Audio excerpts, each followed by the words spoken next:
Bonjour, Élise Bouragda, donc pour l'interview du 24.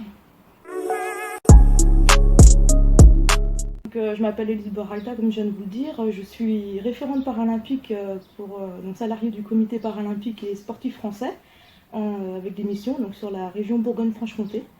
Des missions qui consistent à permettre de faciliter le développement des pratiques sportives pour les personnes en situation de handicap, notamment. Oui, bien sûr. J'ai fait beaucoup de sport, hein. J'ai fait de la danse classique, j'ai fait de la gymnastique, de la boxe française en scolaire aussi. J'ai surtout été handballeuse. Ça fait 2 ans seulement que je ne joue plus. En même temps que mon parcours de joueuse, j'ai aussi pu entraîner des équipes jeunes. Quand j'étais dans un club dans la Nièvre, mais aussi en Côte d'Or, un de mes derniers clubs où j'ai pu jouer, où j'avais entraîné des équipes en moins de 13 filles, par exemple.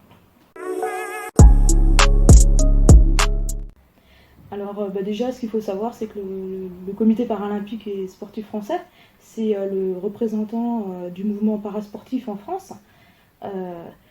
Il a 2 missions principales. La première mission, c'est la constitution et la direction de l'équipe de France pour les Jeux paralympiques. Et la deuxième, c'est l'animation et essayer de faciliter le développement des pratiques parasportives pour les personnes en situation de handicap. Mon poste, c'est plus en lien avec ces missions-là, la deuxième mission, pour permettre de faciliter le développement des pratiques parasportives.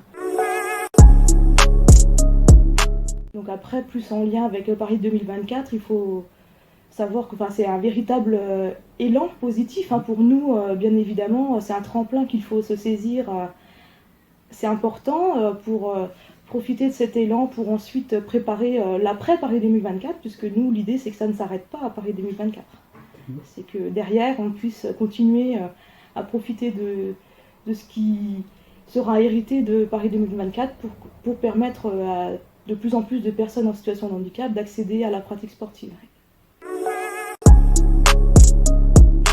Il y a une diversité de parasports aujourd'hui qui s'agrandit et aujourd'hui elle est encore insuffisante. L'offre est encore loin de répondre aux envies de pratique de toutes les personnes en situation de handicap.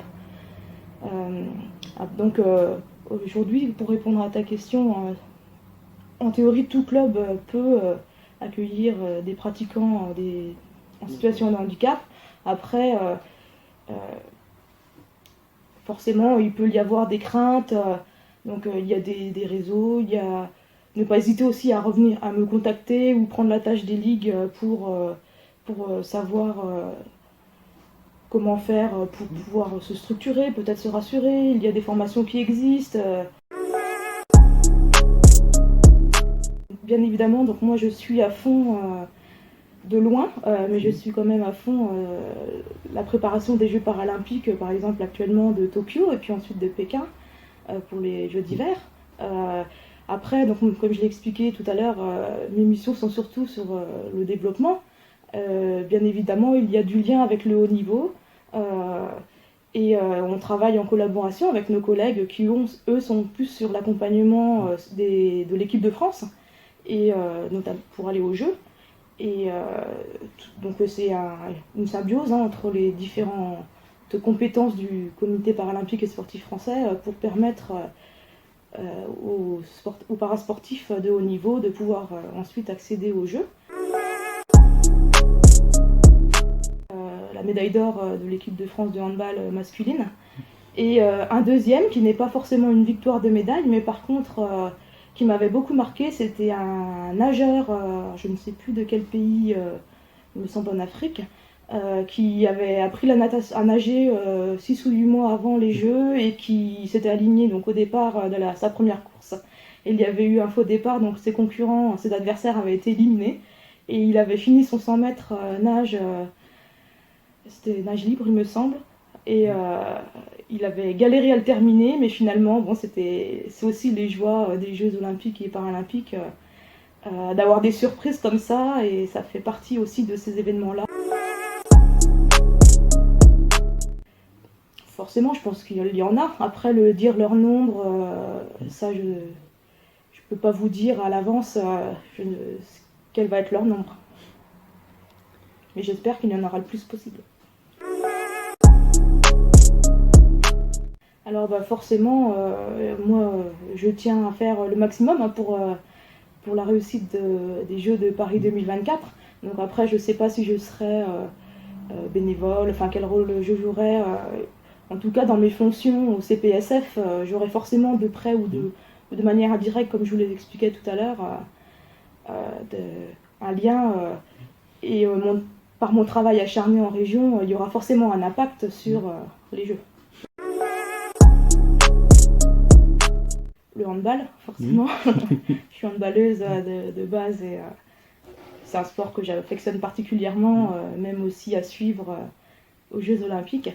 Après, j'aime beaucoup aussi, je regarde quasiment tous les sports hein, qui sont retransmis aux Jeux Olympiques à la télé. Donc, de toute façon, même si c'est vrai que j'ai une préférence pour le handball, je regarde quasiment tout ce qui est retransmis. Pour les Jeux paralympiques, j'aime aussi tout. Par contre, j'ai peut-être une plus grande sensibilité pour le football à 5 parce qu'il s'adresse à des personnes malvoyantes ou aveugles. Et c'est peut-être lié à mon parcours, à une relation personnelle en tout cas, parce que je suis malentendante.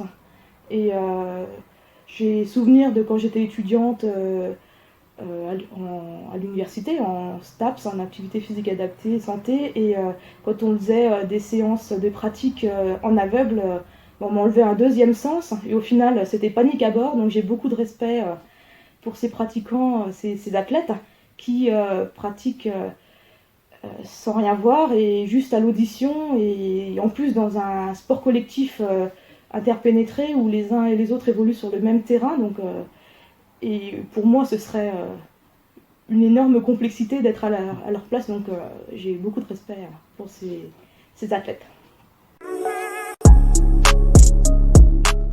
Cette symbiose, cette envie de travailler tous, des différents acteurs, de travailler ensemble, les collectivités territoriales, services de l'État, les gestionnaires d'établissements et services médico-sociaux, associations de représentants de personnes en situation de handicap et de famille, l'éducation nationale, le mouvement sportif aussi, que tous ces acteurs continuent et pris encore plus l'habitude à travailler ensemble dans l'intérêt du développement sportif et surtout parasportif me concernant.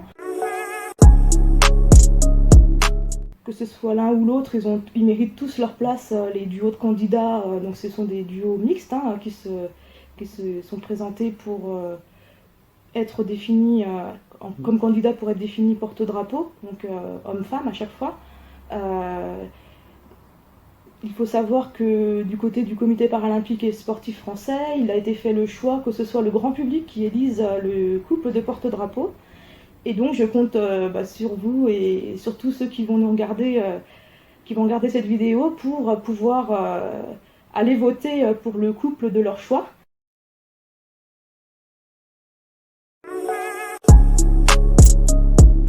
Moi je pense qu'ils sont tous méritants, ils ont tous un grand palmarès, donc après ce sera au grand public de décider justement.